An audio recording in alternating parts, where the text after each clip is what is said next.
Hey, what's up, family? I've been getting a lot of complaints that I'm supposed to like diversify my content. So yeah, we back with some more One Piece Bounty Rush content, but this time with a little twist, with something a little bit special. I actually put a lot of work into this, so hit that like button if you can. I'm not gonna ask you to sub. The like alone is enough.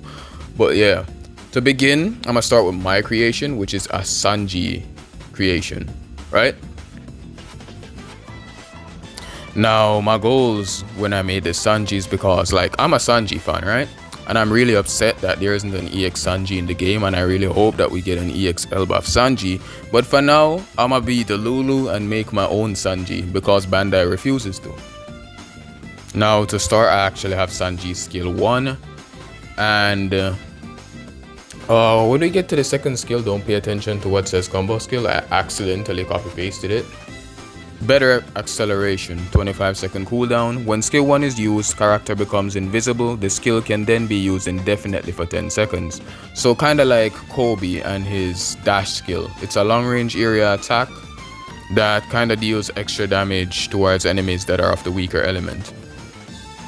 But this skill has a twist, and it's that Sanji's invisible for the full 10 seconds. So like you cannot see what's going on, and the only way to counter him is by using a large area of effect skill like Reiju's skill. Now for the skill 2, I actually have Wave Burst. Its cooldown is 35 seconds. It deals a multiple hit long range area attack with a knockback effect. It increases Sanji's speed by 50% when it's also used for around 10 seconds. I forgot to add the time. This attack will disregard enemy damage reduction and defense, and you also become temporarily invincible when you use it, until the skill ends, of course. And immediately following right after is his traits. And his character trait is that he nullifies status effects when the character is below 90% max HP, and he also nullifies HP cut. So he has to be below 90% to get both of these things. When inflicted by speed increase, removes incoming and current parameter reductions. When performing a perfect dodge, character performs a mid-range area attack, 25% of enemy max HP. Write out the ignore defense. Ignore defense doesn't really matter when it's percentage damage, and also turns invisible. So yeah, this guy's gonna be mad annoying when turning invisible and stuff, but the worst part of this, which I'm actually gonna use to make him broken, is that he gets 15% extra max HP upon respawn, indicated by a blue indicator on your HP bar. So you're gonna see like this big extra amount of HP on Sanji's HP bar, and he can recover this if he like heals. But there's another punch coming up, and y'all are gonna see it. Let me know how broken y'all think this is gonna be. Now immediately after is his second page of skills. So Sanji's abilities and traits part 2. When attacking an enemy, 100% chance to increase attack by 5%, increases up to 75% but resets once KO'd. And reduce the cooldown time of skill 1 by 4%. When attacking an enemy on treasure area, 50% recovery of damage given up to 10,000, and nullify the trait. 1 HP will be left even if KO'd by enemy, and the KO evasion. And also he gets resist stagger when his HP is under 90%. For trait 2, when attacking enemies with the element you are strong against, increase damage by 40% and increase defense by 50% for 20 seconds. Recover 25% of HP 2 times when enough damage is taken from an enemy to KO character, and after receiving damage from an enemy which is 20% or more of your max HP, reduce damage received by 60%. That's to prevent Kizaru from straight up shredding you. Now, the worst part of this is actually his boost rate. When respawned, or actually when spawned, obtain a defensive shield that is 20% of your max HP. So basically this guy, he's going to have a single use shield, because as you can see in the traits, I did not give him any way to recover his shield. I did not want to make him too broken, and I also made it so he gets status affected until he drops below 90%, kind of like Shiryu. That's to make it very easy to break his shield, and to also get him, and also get rid of that extra HP, that extra 15% HP that I actually decided to give him. That was just my way of like balancing the guy to make sure that he isn't too broken. Now for my second entry, it's actually an entry from Discord.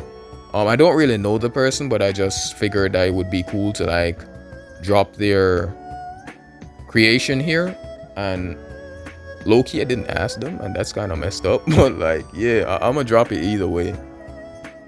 So Fearless Gabe's concept is actually Gear 5 Bonnie along with a like assist Luffy.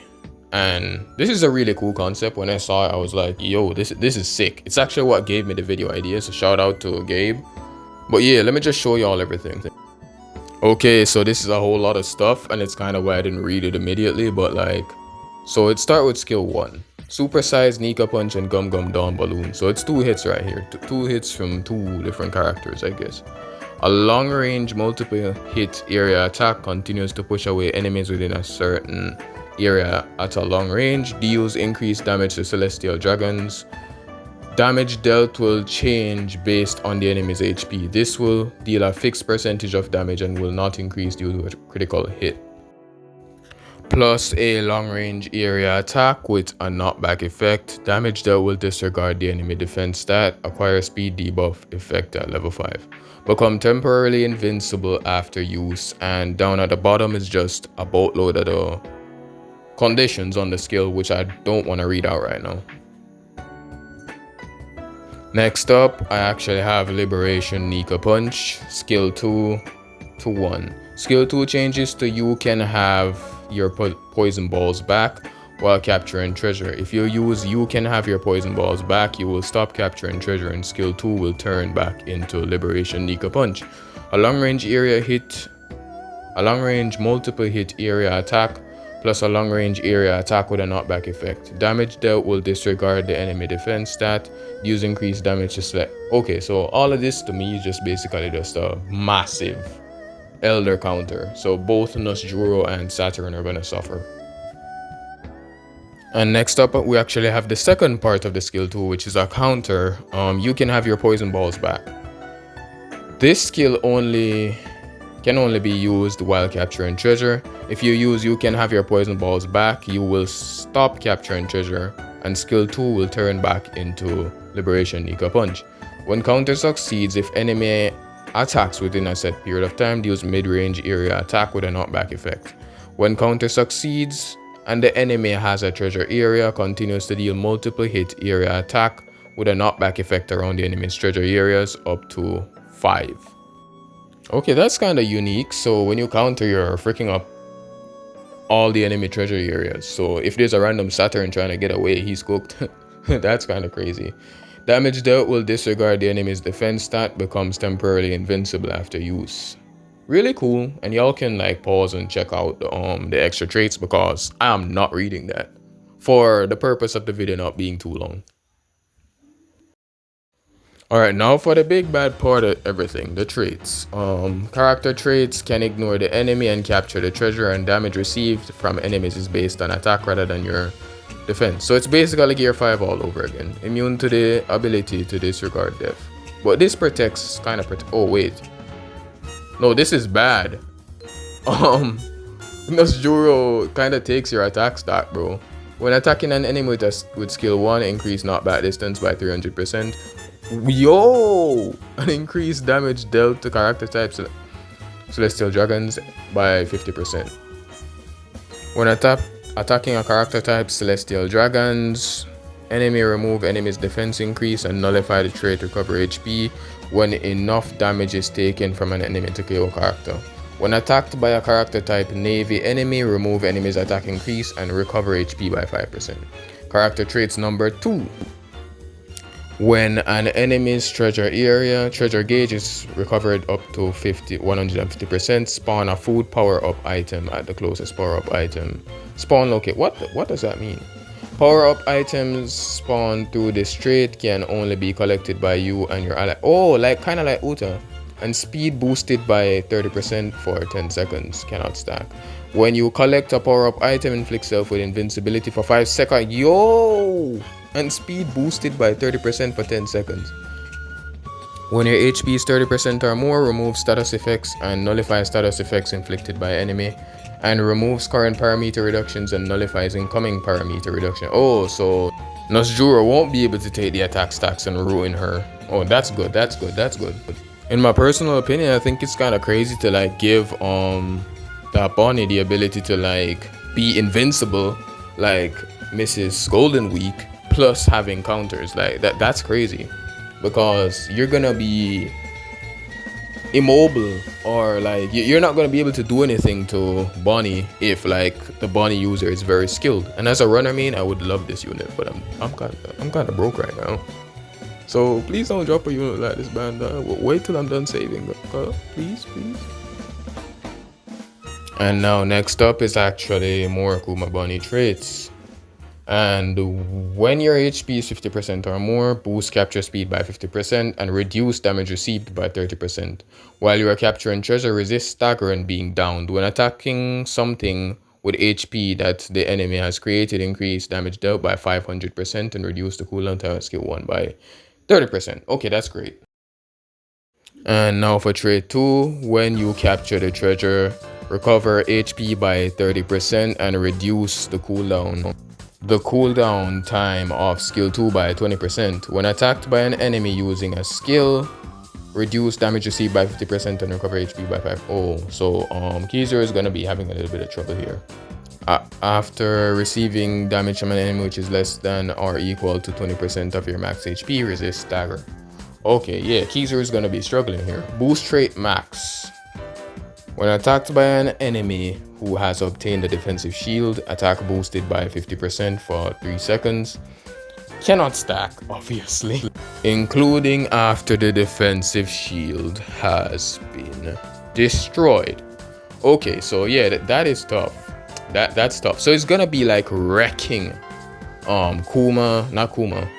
Saturn and Nosjuro if they try to attack Bonnie. Gear 5 Bonnie and Luffy, and that's kind of crazy. That's crazy, not gonna lie. This unit is kind of like an OD defender, and it's cracked. I can't say any more, any less, but it feels like more of a Gear 5, but with the ability to counter and more focused on like capturing treasure instead of like attacking to kill the enemy, then capture the treasure. Because Gear 5 is built in a way where he has to kill the enemy before he captures the treasure, and that's what holds him back a lot. But yeah, this unit would definitely like turn the meta on its head, and it would definitely uprise back runner meta. If both of our EXs were to be dropped in the same season that we like created, we would balance each other out as well.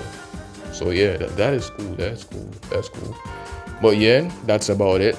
I only had 2 concepts to like yap about. I did not want to make a 1 hour long video with like 10 concepts, so yeah, y'all can join my Discord in the description if you want to like drop your concepts there too, and I might make that into a longer video or maybe even post it in my community. But yeah, that's about all.